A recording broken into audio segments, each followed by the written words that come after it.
Welcome to the Tipping Point Show. I'm Jimmy Evans. I'm so glad that you've joined me today.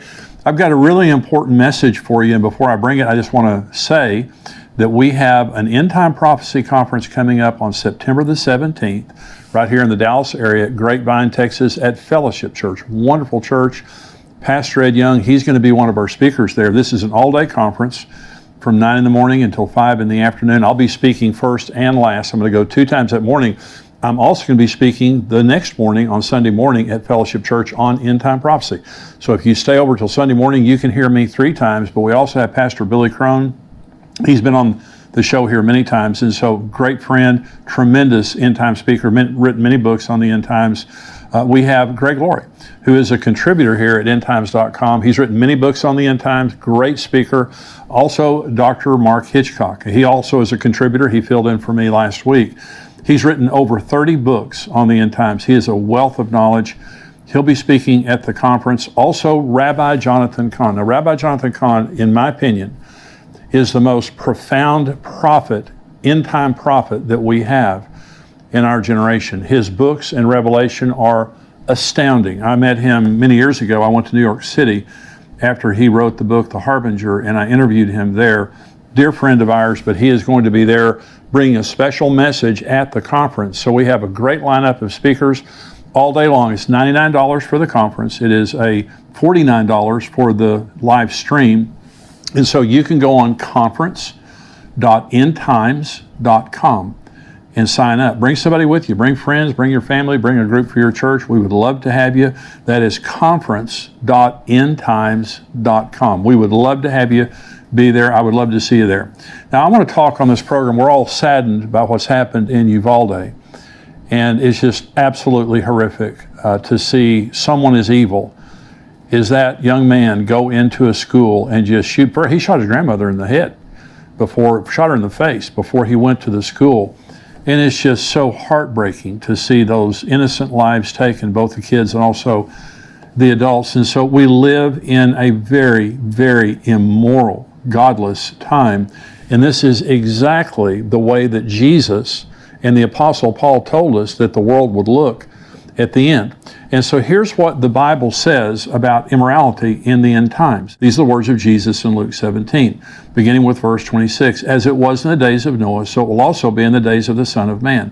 They ate, they drank, they married wives, they were given in marriage until the day that Noah entered the ark, and the flood came and destroyed them all. Likewise also as it was in the days of Lot. They ate, they drank, they bought, they sold, they planted, they built. But on the day that Lot went out of Sodom, it rained fire and brimstone from heaven and destroyed them all. Even so will it be in the day when the Son of Man is revealed. So Jesus is saying, just like the days of Noah, just like the days of Lot, it's going to be just like that when Jesus returns. Well, here are 4 parallels between the days of Noah and Lot and the days that we're living in now. And the first is a business as usual attitude of sinners. Buying, selling, marrying, giving in marriage. And this is why I don't believe that Jesus will come at the end of the tribulation. And some people teach that very, very strongly, that they believe that believers are going to go through the tribulation. There will not be a business as usual attitude when 3/4 of the world's population has been killed and the world is a smoldering ruin at the end of the tribulation. The second parallel is a refusal of sinners to listen to the warnings of the righteous. I'm a preacher. There are many preachers around the world, many churches telling the truth, and many people refusing, many people mocking, which is also a sign of the end times, many people mocking us and mocking Christians for the way they believe. Noah and Lot did not have one convert, either of them. In fact, Lot lost his wife. She turned back and became a pillar of salt on the way out of Sodom and Gomorrah. And so just the world that we're living in and just their mockery of Christianity, that is a sign of the times. The third parallel is a sudden removal of the righteous from among the wicked. Noah got on the ark. God lifted him above the flood the way he will lift us up above the tribulation. And then, of course, Lot went out of Sodom and Gomorrah. The angels that came in to take Lot and his family out said, we can't judge this place until you're gone and you have arrived safely at your destination. Again, that's why I don't believe that we're going to go through the tribulation. We are not destined for wrath. The fourth parallel is cataclysmic judgment. The tribulation will be cataclysmic judgment upon the world. Sodom and Gomorrah, 100% death. In the case of the flood, 100% death. It was a cataclysmic judgment that's going to happen when the tribulation, when the rapture happens and the tribulation comes to the world. This is what Genesis says. When Jesus says it'll be like the days of Noah and the days of Lot, this is what the book of Genesis says about the times of Noah. This is the genealogy of Noah. Noah was a just man, perfect in his generations. Noah walked with God. And Noah begot 3 sons, Shem, Ham, and Japheth. The earth was also corrupt before God, and the earth was filled with violence. Listen to that. So God looked upon the earth, and indeed it was corrupt, for all flesh had corrupted their way on the earth. And God said to Noah, the end of all flesh is come before me, for the earth is filled with violence through them, and behold, I will destroy them with the earth. Now, it said the world was corrupt, and that is the Hebrew word shakath. It means evil, filthy, and immoral. The world was full of immorality, filth, and violence. Sounds like the world we're living in today. And remember, Jesus said, as it was then, it will be in the day when the Son of Man is revealed. This is Lot's world, according to 2 Peter chapter 2. For if God did not spare the angels who sinned, but cast them down to hell and delivered them into chains of darkness, to be reserved for judgment, and did not spare the ancient world, but saved Noah, one of 8 people, a preacher of righteousness, bringing in the flood on the world of the ungodly, and turning the cities of Sodom and Gomorrah into ashes, condemned them to destruction, making them an example to those afterward who would live ungodly, and delivered righteous Lot, who is oppressed by the filthy conduct of the wicked. For that righteous man dwelling among them tormented his righteous soul from day to day by seeing and hearing their lawless deeds. Then the Lord knows how to deliver the godly out of temptations, and to reserve the unjust under punishment for the day of judgment, and especially those who walk according to the flesh, in the lust of uncleanness and despise authority. They are presumptuous and self-willed. And again, Peter uses the word here, filthy, and it is the Greek word asolgeia. It means licentious, sexually immoral, and an insatiable desire for pleasure, just living in lust and hedonism. And they're ungodly, they have no fear of God. And so Sodom and Gomorrah were known for rampant homosexuality. That's where the word Sodom comes from. And the men of the city were so evil that they tried to force themselves on the angels who came to deliver Lot and his family. And so here it is now a scripture, a prophecy from the Apostle Paul, graphic prophecy from the Apostle Paul, warning about dangerous days that will come in the end times because there will be such moral degeneration. This is 2 Timothy chapter 3. But know this, in the last days perilous times will come, for men will be lovers of themselves, lovers of money, boasters, proud, blasphemers, disobedient to parents, unthankful, unholy, unloving, unforgiving, slanderers, without self-control, brutal, despisers of good, traitors, headstrong, haughty, lovers of pleasure rather than lovers of God, having a form of godliness, but denying its power, and from such people turn away. And so Paul is describing the wholesale deconstruction of morality in the end times. And this is being fulfilled right before our eyes. And I'm saying this was not true when I was a child. I'm 68 years old. I was born in 1953. And I'm telling you, it was a different world. You just assumed everybody was a Christian. You just assumed all your teachers were Christians. I went to a school, 10 Commandments on the wall. There was a prayer that was prayed in the name of Jesus every single day I was in public school, from the time I was in first grade till the time that I graduated. And so it was just a different society. There were problems, but nothing like what we see happening today. And especially in the last 20 years, I looked back on the beginning of the internet, and there was problems before that, but there has been just this rapid disintegration that has happened since the internet was invented. And a lot of this kind of behavior is promoted through social media and the internet and things like that. So this prophecy from 2 Timothy from the Apostle Paul gives 19 different specific measurements of rejection of biblical morality. 19. When he says lovers of self, lovers of money, boastful, 19 different descriptions of the immorality in the end times, which every single one of them are true in our time. And you say, well, why would he give so many? Because immorality isn't just about sex. It is about our whole lives. Sexuality is just one part of immorality, but also lying and stealing and violence and corruption and selfishness and all those kinds of things. And so immorality is like a cancer that spreads. Once you get a little bit of it, it's like leaven. It spreads everywhere. The second reason that he gives so many is it explains why God hates immorality and why he judges it so severely. Let me say this. The reason that God hates immorality is because it damages people. God loves people. God isn't some ogre that just sits up in heaven and doesn't want us to have any fun. Morals protect. If you don't understand why morals are there, morals protect. If you brought your children to me and you said, Jimmy, we've had an emergency, could you take care of our kids for a while we're taking care of this emergency? And I said, sure. Well, if I'm a moral person, your kids are safe. I mean, when you get back a week from now or a year from now, your kids are going to be as good or better than when you left them with me. But if I'm immoral, they're not safe. Morals protect. A moral society is a safe society. And when we rejected the Bible many years ago, when our society began to reject the 10 Commandments and prayer in school and legalize abortion, all those kinds of things, and we rejected the morality of the Bible, the Judeo-Christian ethic, immorality, that made our nation great, look what happened. There has never been a great immoral society.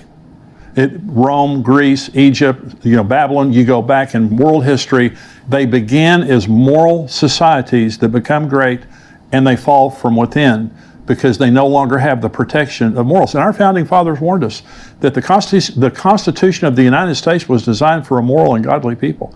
And it was wholly inadequate for the government of any other. And that's why we see right now, when people are unrestrained in their hearts, you can't restrain them any other way. And we're seeing now, inner city Chicago, the Los Angeles, San Francisco, many places in America, they just can't handle the crime and the immorality because it's people's hearts. And they can't hire enough police officers to do that. Another reason that Paul lists so many is it very specifically describes the world of the end times and why it will be such a dangerous place. Paul says, beware, in the end times, it will be a dangerous place to live. And he goes into all the descriptions there. Every generation has had immorality. Jesus' generation had immorality. The Noah and Lot, they had immorality. Not the way we have immorality today. It is worldwide. Children, if they have a cell phone, they can get it. They can use Bible apps to get into immorality. It is everywhere. It has covered the earth, and it has gone to a level, again, that you have young men walking into schools and shooting little children, like Sandy Hook and like in Uvalde this week. Another reason that the Apostle Paul used 19 different descriptions is it describes the perverted value system of the end times. All societies have values, and so it's their culture. And so in America today, our culture has degenerated, and we are now celebrating things that 30 years ago we forbid. And what's happening right now with little children going to school and being convinced now that they're of a different gender. And I'm going to read an article here in just a little bit that talks about preschoolers and how preschoolers are now being indoctrinated into the woke culture. And so when you take everything that the Apostle Paul said, in all 19 of those things, they fall into 4 categories. And so here are the 4 categories of the end times moral degeneration. One is exaltation of self and narcissism.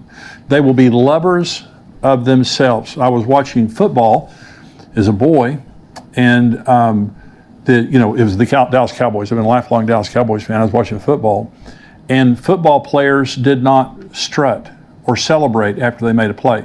They wouldn't let you do that.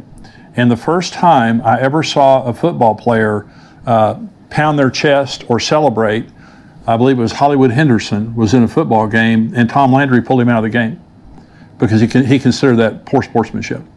And so, of course, today, everyone loves themselves. And I'm not saying there's anything wrong with celebrating if you're a football player. I'm just saying it was a different society, and people, they weren't as narcissistic. You weren't allowed to sit and take selfies of yourself all day long and send them to all your friends. It's not about yourself. And so, lovers of self, here's what Paul says, lovers of self, boasters, proud, haughty, headstrong. This is the first thing that he says. Look at our society today. And the narcissism, the exaltation of self. Here's the second thing Paul says, is the rejection of authority.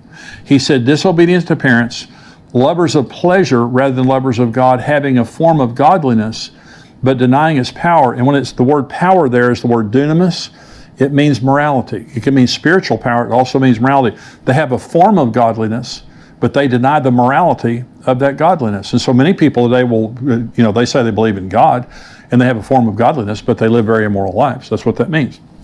The third category would be rejection of moral standards. He says unholy, without self-control, and despisers of good. Now, I spoke in a church service one day, and a boy band was in the audience. They're still famous. Very, very famous boy band was in the audience. And they came up to me before I preached, and they said, Jimmy, if you hear girls screaming, it's not about you. And I kind of knew that anyway, and because they were very, very famous. Now, they had taken purity rings, and this was very, very public. They had taken purity rings, and with their mom and dad, they had agreed they wouldn't have sex till they got married. They were vilified in the media. I mean, they were roasted in the media because they wanted to be pure before they got married. Okay, that's despisers of good. What once was a standard that people admired is now something that people slam as being idiotic. But nothing has changed with God. The thing about God, biblical morality is it doesn't change. It is a hard and fast standard that we live by. The number 4 category is disloyal, unloving, and verbally vicious, if that doesn't sound familiar. Paul says unloving, irreconcilable, unforgiving, blasphemers, slanderers, brutal, traitors, unthankful. The word unloving there is astorgeia, the Greek word. It means not even loving your family. When I was a young pastor, it was unheard of for a mother to leave her kids. I had never heard of it. I was a pastor of a very large church. And so you would see men sometimes leave their families, but not women. After I had pastored for 10 or 20 years, more and more parents killing their children, children killing their parents, parents preying on their children. That's what that means. It means you don't even have a normal love for your family anymore. And this is what we see today. The young man in Uvalde shot his grandmother in the face before he went and shot those kids. It's incredible. And so this is why God hates the immorality, and this is why there is such a horrific judgment that came on the world of Noah, of Lot, and is about to come on our world. Now, if you take all 4 of the categories that the Apostle Paul was talking about, describing the moral generation of the end times, and you flip it, here's what it means. Number 1 is exaltation of God over self. If you want to make this thing right and flip this thing over, rather than being narcissistic and arrogant, it means we humble ourselves before God. That's what we should be doing. That's what Christians should be doing. We shouldn't be like the world. We shouldn't be full of ourselves. And this is the whole issue of worship and focusing our lives on God. It's not about me. It wasn't about me. It's not about me. It never will be about me. It is about Jesus. When we go to heaven for all of eternity, we will worship Jesus Christ and not ourselves. The number 2 category, if you flip these things around, is submission to God's authority and to His delegated human authority. I submit my life to God. It's not about what I can do. It's about what I should do. I'm under God's authority. And it says they're rebellious to parents. They're disobedient to parents. And so if I'm a child, I should be submitted to my parents. I'm submitted to my boss at work. I'm submitted to the governing authorities. I have an attitude of submission. We now have Antifa, and we have these groups that are completely against all forms of authority. And this is growing in our society. Number 3 standard or category would be acceptance of absolute moral standards of the Bible, rather than being immoral and haters of good.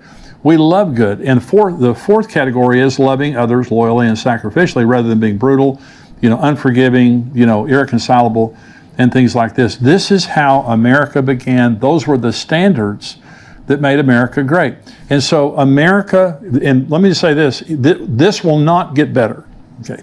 As believers, we can be the salt and light of the world, but we know according to the words of Jesus that when He returns, it's going to be like Noah and it's going to be like Lot. He told us exactly what the world is going to be like, and that's why Jesus can come at any time. And I'm saying, for me personally, I want Jesus to come now. There's nothing in this life. All my family's going with me. All the people I care about are going with me. And this world is a rotten, evil place. And so again, it says that Lot's righteous soul was vexed day after day as he had to sit there and watch what those people were doing. And I know that that's the way many of you feel. That's the way I feel. When you see what's happening in Uvalde, when you see the things that are happening in the world right now, it just breaks your heart and it vexes your soul. And you say, how long can this go on? Well, it can go on until the time that the rapture happens, and that will happen. The world is not going to be a better place. I hope a lot of people get saved, and that's the job of the church, is for us to be salt and light in the world and for us to preach the gospel. And so that has to keep going on. And so here's what Jesus told us in Matthew 5. He said, you're the salt of the earth, but if the salt loses its flavor, how can it be seasoned? It is then good for nothing but to be thrown out and trampled underfoot by men. You are the light of the world. A city that is set on a hill cannot be hidden, nor do they light a lamp and put it under a basket, but on a lampstand, and it gives light to all who are in the house. Let your light so shine before men that they may see your good works and glorify your Father in heaven. This is our job in the end times world, and that is we have to be standard bearers. We have to be people of the light. It's so important. It's so important to be together with other believers, because when you get off by yourself, you weaken. Especially when you get around immoral people. 1 Corinthians 15:33 says, don't be deceived. Bad company corrupts good morals. And so if you let your kids be around bad kids, no one's perfect, but if you let them be around unbelievers, it's going to corrupt their morals. If you have friends, your closest friends are people who are unbelievers, who have ungodly lifestyles, it's going to corrupt your morals. We need to be around believers. We need to be in church like never before. And we need to be the salt and light of the world. That is what God has called us to do. And so if you're watching on YouTube, I hope that this message has been a blessing to you. Now, we have a subscriber-only area of this podcast, and I'm about to go into it right now. Plus, we have many other articles and videos all week long that come out. If you're not a subscriber to endtimes.com, it's $7 a month. It's $77 a year. We would love to have you be a subscriber. And this is how we support the ministry, is through subscriptions. And so $7 a month, $77 a year. We try to make it very affordable. But we have Greg Laurie, we have Dr. Mark Hitchcock, myself, writing articles, creating videos to keep you encouraged and informed on what is happening in the world that we live in. And I believe that it is a bargain for $7 just to receive some encouragement. Every single week, several times a week, we come out with articles and videos.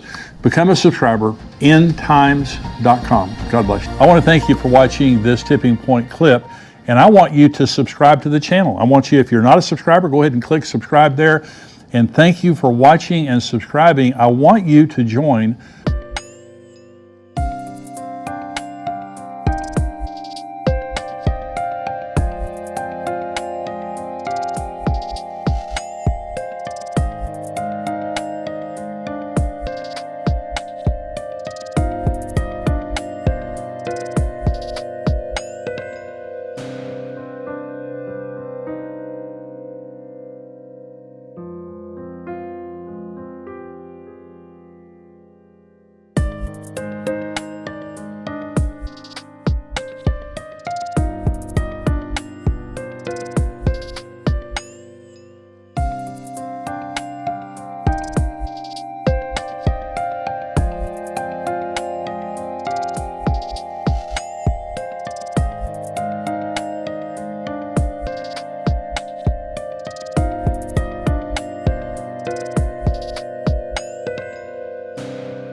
our Tipping Point community at endtimes.com. For $7 a month, you can subscribe, and you have a 7-day free trial. So if you just want to check it out for 7 days, go on endtimes.com, check us out for 7 days, but I can promise you, you're going to love the content. You're going to be getting the Tipping Point show, the full show, every single week, as well as articles and video content from great teachers like Greg Laurie and Mark Hitchcock, and of course myself. Be sure to subscribe to be notified when we release more videos like this. God bless you.